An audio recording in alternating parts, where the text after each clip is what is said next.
And good evening. It is 8 p.m. on the East Coast, USA. I'm Ben Swan. Here are the stories we're following tonight. First, peace violations take place in the Middle East. Iran and the U.S. trading a series of strikes over the weekend, bringing the whole peace process into question. Plus, grief and optimism across Venezuela as residents work to recover following last week's dual earthquakes in the country.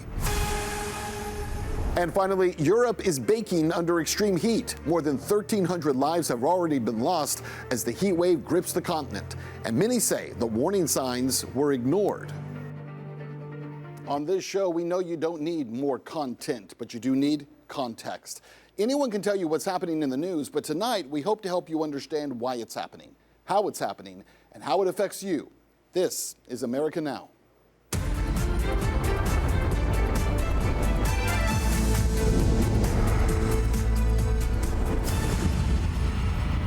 Well, tonight, Iran says the war is not over. Israel says the war is not over. And even as diplomats prepare to sit down at the table, the Middle East may be closer to another round of conflict than many want to admit. See, this is not just about missiles. It's about who controls the future of the region. Because right now, there are two very different stories being told. One story says it's diplomacy that's winning, right? But the other says everyone's just reloading. Let's start with Israel. Israel's security minister says the Israeli military is preparing to act against Iran, even if it has to do so alone. That's how this war started in the first place. He says they already have targets. He says they won't stand in the way of President Trump's diplomatic efforts. But then he added something that should get everyone's attention. He said there are two ways that this war starts again. The first, if President Trump decides it should. The second, if Iran fires missiles. And according to him, that could happen within days. That isn't the language of a conflict that has come to an end. That's the language of a pause. Now, let's talk about Iran. After U.S. strikes targeted multiple coastal positions in southern Iran, Iran's Islamic Revolutionary Guard announced that it had retaliated. State media said that Iran targeted 8 U.S. military installations in Kuwait and Bahrain, including Ali Salem Air Base and the U.S. 5th Fleet headquarters as well. The RGC's naval commander did not stop there. He warned that every American base in the region could experience hell in the days ahead. And he also threatened to confront any vessel operating through the Strait of Hormuz. That's not just rhetoric. That Strait of Hormuz remains one of the most important energy checkpoints on Earth. Any military escalation that could take place obviously would cause enormous problems here, sending shockwaves through the global energy markets almost immediately. But here's where things get even more complicated. See, Iran has officially rejected new talks with the United States. Its position, so far, pretty simple. It claims that Washington cannot be trusted. Iranian officials argue that any new agreement could simply be followed by another round of strikes. And from their perspective, why negotiate a ceasefire if you believe it will be broken? And yet, almost at the same time, President Trump announced something that raised even more questions. Iran has requested a meeting, he says, and it will take place tomorrow in Doha. If that meeting happens, what exactly is on the table? A new ceasefire, limits on future strikes, Israel's continuing operations in Lebanon, nuclear issues, prisoner exchanges, or is this simply an attempt to buy time? See, those questions don't have clear answers yet, but they will shape whatever happens next, because look north to Lebanon. A new Washington-backed agreement has thrown that country into political turmoil. Supporters say the deal moves Lebanon away from Iran. It weakens Hezbollah. It opens the door to long-term stability. That's what they're telling us, right? But critics are saying the exact opposite is happening. They accuse the government of normalizing relations with Israel without any public consent. They say border communities are being displaced. They are accusing their own leaders of an epic betrayal. Chaos erupted in Beirut and crowds took over the streets, starting fires and blocking roads in protest of the Lebanese government signing the agreement with Israel that many are claiming legalizes Israel's occupation of southern Lebanon and gives Israel immunity for war crimes. And within just 48 hours of this historic peace agreement between the two nations, Israel bombed Lebanon 5 times. And just yesterday, Israel carried out what experts say may be one of the single largest warhead explosions in modern warfare. In fact, an entire village in South Lebanon was completely obliterated under the justification of destroying underground tunnels. That blast was so massive, it registered on seismic monitors and was heard across the border in Israel. And now some are actually calling for Hezbollah to take greater control of the country. That should give you pause, because this isn't just a dispute over foreign policy. It is a struggle over Lebanon's identity, its future, and whether Iran's influence is actually diminishing or simply evolving. So, step back, take a look at the big picture here. Israel says it is ready to strike again. Iran says American bases will pay the price. Washington says diplomacy is still possible. Lebanon is more divided than it has been in years, and the entire region is waiting to see what happens next. Is Doha the start of a new diplomatic chapter, or is it just the calm before the next missile is fired? Because history has shown us something about the Middle East. Peace talks can begin at the very same moment militaries are finalizing their target lists. And right now, it appears both things are happening at the same time. The next few days may tell us whether this region is moving toward de-escalation or whether everyone has simply been given a brief intermission before the next act begins. Joining us now to discuss, we have Julia Kassim. She is a Lebanese-American journalist for Al Mayadeen TV in Beirut, where she is right now. Julia, thanks for being on with us. Thank you for having me. So let's start with these protests happening across Lebanon over the weekend. I mean, massive protests over this agreement. A lot of people, as we were just reporting, feel that this was a betrayal of the Lebanese people, a betrayal of giving away large portions of southern Lebanon. How does this get resolved? Right, so we have to look at the root of these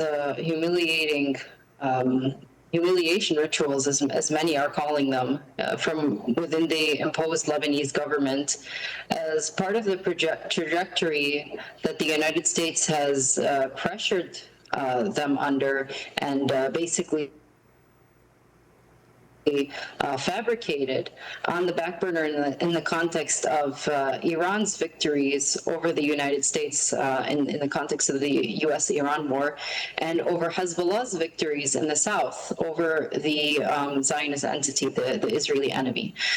So in the context of these victories, there is an attempt by the U.S. to de-link the Lebanese political situation from both the Iranian U.S. fronts and the context that brings, and the new equation that brings in the region, and an attempt to de-link the Lebanese political situation from that and from the equation that the Hezbollah is setting in the south.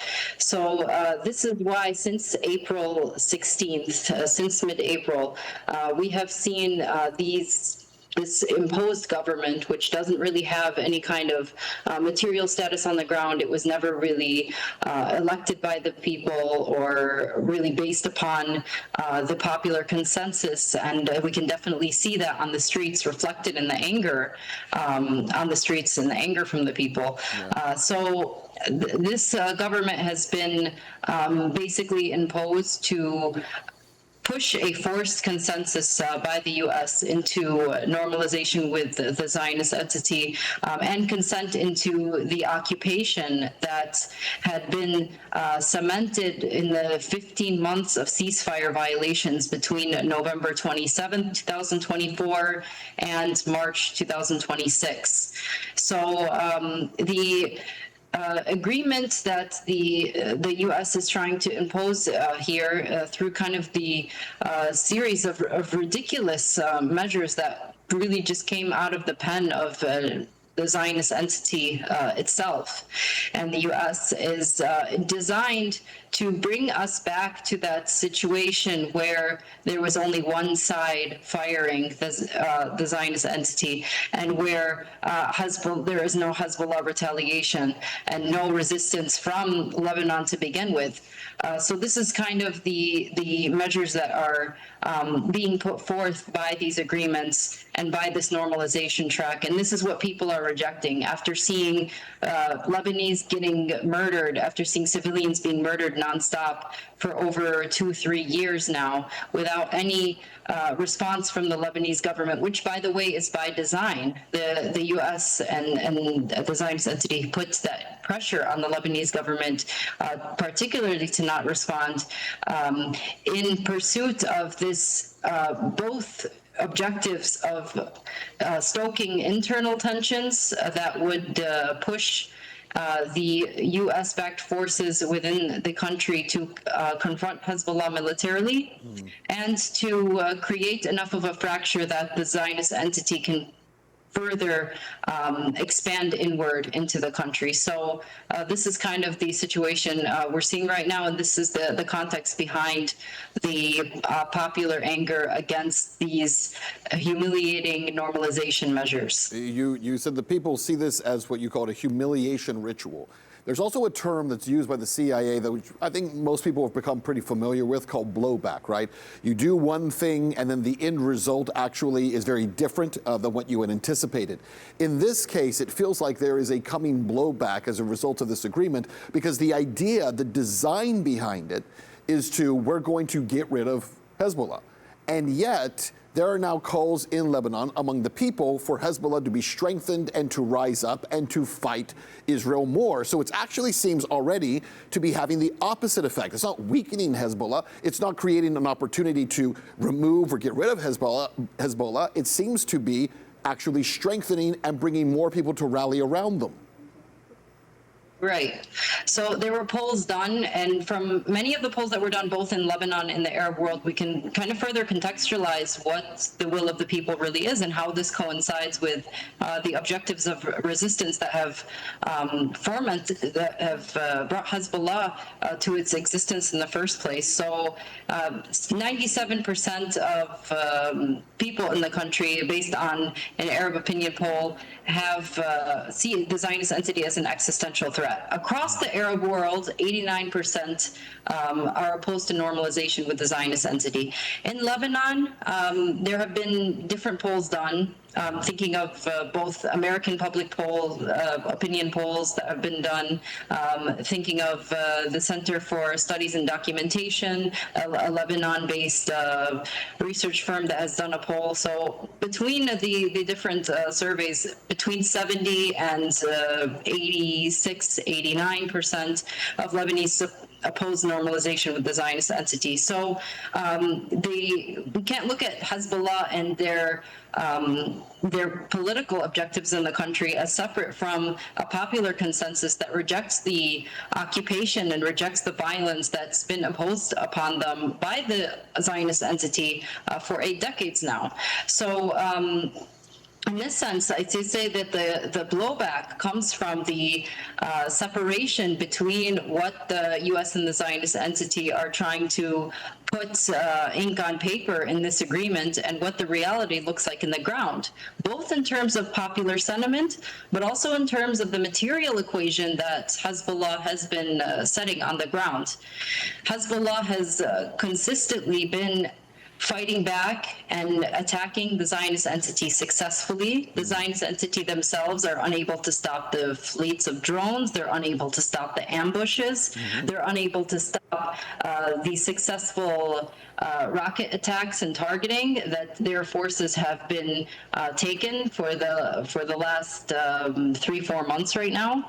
So the Hezbollah resistance has been so successful on the ground. That's ironically what's driving the U.S. and Israel to be more aggressive in each iteration of these terms. So the blowback is coming from the fact that the more that they try to push on paper, the more that they try to push diplomatically, the more they are exposing their intentions to people in Lebanon who have been the U.S. has attempted to propagandize so much. They've put so much over the last decades in trying to propagandize people via NGOs, via media outlets, to perceive Hezbollah as an destabilizing actor in the country, right, to view the U.S. as the stabilizing force in the country that brings peace and prosperity. So people are seeing the reality for themselves, and that's the first part of the blowback. It's the public opinion, and the second part of the blowback is the separation between what the U.S. and Israel expect through these agreements and what the reality is unfolding on the ground with the resistance. Yeah, the other thing you mentioned about this kind of humiliation ritual, the separation between the reality of what's happening versus this supposed agreement that's supposed to make everything better. There's a specific clause in it, I'm sure you know what I'm talking about, a clause within this agreement that essentially says that Israel and the IDF cannot be charged with war crimes in any kind of international court for anything they do, that essentially they're given blanket immunity for any behavior, any action. We keep hearing about this is how they're going to save the Lebanese people, they're going to save the people of Lebanon from the evils of Hezbollah, and yet you would include a clause that says no matter what we do, we cannot be held responsible on any international court for any crime, any war crime that might take place. How could the people of Lebanon ever be expected to accept that? Right, especially because the whole pretext behind sidelining Hezbollah in the beginning, and we could see how far we've fallen with this discourse here, is that the original pretext with marginalizing and isolating Hezbollah and the push the U.S. has had in trying to erase them as both a political and resistance force in the country is that we have to defer to international law. We can't have these armed resistance groups or these armed militias doing whatever they want in the country. This was the propaganda. This was the discourse. Yep. So now these same forces that were executing the U.S.'s objectives and which had rested upon this very narrative are signing off on an agreement that basically defies international law in every single clause, and defies Lebanese sovereignty in every single clause, and basically gives a blank check for Israel to just basically come invade and swallow the country. And I'm not exaggerating. That's what every single term basically does. It prohibits there from being any resistance. It prohibits any resistance action, not just from Hezbollah, but from the entire country. And you're referring specifically to the Article 13 that says that no matter what Israel does, one, Lebanon can't respond, and two, they can't even go to court about it. So there's just layers of absurdity and irony in this. And our prime minister, which has signed off on this, Nawaf Salam, was an ICC judge himself. So and he was Lebanon's judicial representative to the UN in past years. So this is just layers of absurdity and irony on all counts. And it shows another layer also of how divorced from reality these agreements are. I mean, these aren't agreements that are reflective of a winning side. This is reflective of brute force, desperation, and just trying to win any kind of political objective it can through making up its own rules as it goes along. We saw through the genocide in Gaza how international law was, in a very blatant way, rendered useless and no longer applicable. The Zionist entity was never really held accountable for anything. It's still committing genocide in Gaza. Mm-hmm. It's still killing people in both Gaza and in Lebanon. So there is both it both really reflects just how much international law has been rendered useless and a mockery in light of Israel and the United States' impunity in the region. Yeah, we have to ask the question, like, what even is international law anymore? We have to leave it there. Julia Kassim, thank you so much for your time. Stay safe there in Beirut. Thank you. Over now to Venezuela, where a full-scale humanitarian disaster is taking place after a pair of powerful earthquakes devastated that country last week. As the death toll rises and thousands remain unaccounted for, the United States is expanding its emergency response on the ground, deploying rescue teams and hundreds of millions of dollars in aid. American Now's Jaleesa Duro has the latest. The devastating twin 7.5 magnitude earthquakes that struck Venezuela have left widespread destruction and mounting humanitarian crisis. The reported civilian death toll has risen to approximately 1,450, while an estimated 50,000 people remain missing. In response, the U.S. Department of State has deployed disaster response teams to conduct around-the-clock search and rescue operations. The teams include firefighters, U.S. Marines, physicians, and canine search units working to locate survivors trapped beneath the collapsed structures. The U.S. has also announced an increase in humanitarian assistance, raising its funding commitment to $300 million, following an initial pledge of $150 million. The additional funding will support aid organizations operating on the ground and expand life-saving operation efforts. Recovery operations continue to face significant challenges. There are reports surfacing that rescue teams are being forced to operate under the lowest possible noise conditions to detect voices from survivors trapped beneath the rubble, limiting the use of heavy equipment and complicating search and rescue efforts. As a result, the additional specialized equipment and humanitarian resources are urgently needed. Separately, an emerging issue is drawing increased attention as some parents have reported that children rescued during search and rescue operations have later become unaccounted for. It's been alleged that some children's names or identities may have been altered during the reunification process, and these reports remain unverified but are developing and may warrant further monitoring as response units continue. The expansion of U.S. assistance following the January capture of Venezuelan President Nicolas Maduro, marking a significant development in U.S.-Venezuelan relations amid the ongoing humanitarian response. For America Now, I'm Jaleesa Dugro. Now over to Europe, where another environmental situation is unfolding. As the latest estimates report, around 1,300 people are dead amid an active heat wave across that part of the world. Experts say it is a stark reminder of the failings of the EU's green agenda to protect human lives amid the climate crisis. RT correspondent Igor Zandov has the story. Green ambition. European politicians have long pushed for this cause to be the cornerstone of the region's identity. Officials have worked meticulously drawing up regulations, norms and punishments, of course, in a hell-bent attempt to curb greenhouse emissions. In this fight, though, they forgot to protect their own citizens, who were left with no means to deal with extreme heat.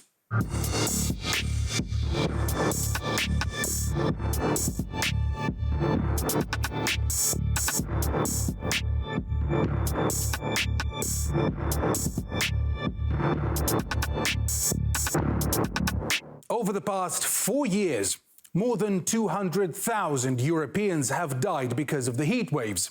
Yet, even this figure still has not been able and enough to convince authorities to ease their crackdown on AC units. The EU has historically discouraged air conditioning, viewed once as an unnecessary stain on their beautiful historic facades. With the adoption of the Green Deal, though, they are now treated as an outright hazard. It's been a theatre of the absurd ever since. And this year is no exception. Even the headquarters of the European Commission had to wave goodbye to active cooling. With one catch, though. The shutdown spared the floors housing the office of Commission President Ursula von der Leyen and her staff. That's as they were drawing up this statement from their nicely cooled suits. Dependence on volatile imported fossil fuels leaves our economies exposed and our citizens paying the price. Electrification is another way to shift from reliance to resilience. Together, we can accelerate the clean energy transition and move towards a more secure, affordable, and competitive future. Von der Leyen has a long history of advocating for the green wave for Europe amid consecutive years of deadly heat. Europe has always been the continent of scientists and innovators. Let's celebrate this. Europe is at the forefront of it, investing in clean and homegrown energy for all. This is the right direction of travel. Invest now in climate neutrality 2050. Broaden your engagement with clean energy transition. We're working on a 2040 target of a proposed 90% emission reduction. That is our way to climate neutrality by 2050. This, however, hasn't stopped her from regularly enjoying the convenience of private jet travel, with flights as short as 200 kilometers. In terms of CO2 emissions, just one such flight is equal to more than 1,000 French households blasting their AC units at full speed during peak hours for 2 weeks straight. But Europe's left is unrelenting. AC is not a solution. We can't install air conditioning everywhere. It's a false solution that makes the problem worse. Therefore, medics, surgeons have to wear ice-packed vests as some hospitals have no air conditioning. In London, a panel on extreme heat was cancelled for the very same reason, because of the extreme heat and no way to deal with it. Also in the UK, remember again, that's amid an unprecedented heatwave, UK homeowners have been forced to dismantle perfectly functioning AC units. What kind of political class looks at people trying not to die from heat and calls basic cooling an environmental horror? This is not environmentalism, but elite cruelty with a green label. Have we been scammed by the EU's green transition? The green agenda prevents Europeans from using air conditioning. The woke Europeans are happy to lose their comfort for the sake of the planet's false salvation. The method of this green agenda is brutal. Never vote for the green agenda. It's pure. As private jet travel budgets for top officials grow and billions are poured into the future green tech, the here and now needs are neglected. Simple and quick solutions like painting rooftops white or planting more trees in the streets to create more shade in cities are overlooked. For what sacrifice wouldn't a leader demand in the name of a noble ambition, as long as it's someone else who's making it? Well, America's birthday is just days away, and while the barbecues and the fireworks never go out of style, this year many people are reflecting on something deeper, what freedom and unity and the American dream still means in 2026. American Now's Olivia Flynn has that story. As Americans get ready to celebrate the 4th of July with fireworks, barbecues, and family traditions, it's also a time to reflect on what Independence Day means more than 250 years after the nation's founding. Today, we're talking with South Floridians and Americans to see what this holiday means to them. For many, the 4th of July is synonymous with summer, filled with beach days, backyard cookouts, and time spent with family and friends. But for recent University of Miami graduate Nicole, those traditions are only part of what makes the holiday meaningful. To me, the 4th of July is honestly a big deal because that's our Independence Day, and I think it's such an important time, especially being so divided as a country right now, that we take an anniversary like this and really, take time to celebrate and remember what's important and why America is such a great country in the first place. 4th of July to me always means a barbecue. You're outside. If you live by the water, get in the water, grab a few drinks, hang out with your friends, and honestly, that's just what's important to me personally, just being able to celebrate with family and friends and be outside. And we're lucky that it's going to be hopefully beautiful weather here in Miami and everywhere else too. In a time where the country often feels politically and socially divided, Independence Day offers something rare, a chance to put differences aside, reflect on shared values, and appreciate the opportunities that unite Americans. While everyone's experience is different, many say the holiday is ultimately about coming together. I think it's mostly around food and, friends from high school when I've lived here and from different states. So I've lived between Florida and Maryland. So I'm sure between different places, it just depends on who I'm spending the time with. Whether it's reconnecting with lifelong friends, gathering around the grill, or watching fireworks after sunset, those shared moments continue to shape the way many families celebrate. Others say the holiday is also a reminder not to take for granted the freedoms and opportunities they believe make America unique. To be an American is the best feeling because America is the best country in the world. So you have to be proud to be here and appreciate how good we have it. And I think it's a great celebration, 250 years. So very nice, very happy, and I think everybody should celebrate. Across generations, the meaning of Independence Day continues to evolve. For some, it's rooted in long-standing traditions. For others, it's about looking ahead and embracing the possibilities the future holds. But regardless of age or background, many say one idea remains at the heart of the holiday: freedom. If I had to describe America in one word, it would definitely be freedom, because there's just so many opportunities here. Happy 4th of July to everyone. As America begins the countdown to its 250th birthday, this Independence Day serves as more than a celebration, but a time to reflect on where the nation has been, how it's changed, and how the people of America are changing its future. For America Now, I'm Olivia Flynn. And that is America Now for now. I'm Ben Swan. For more stories, visit our website, rt.com, and join us every night at 7, 8, 9, and 10 p.m. Eastern. Have a great night, and remember to question everything.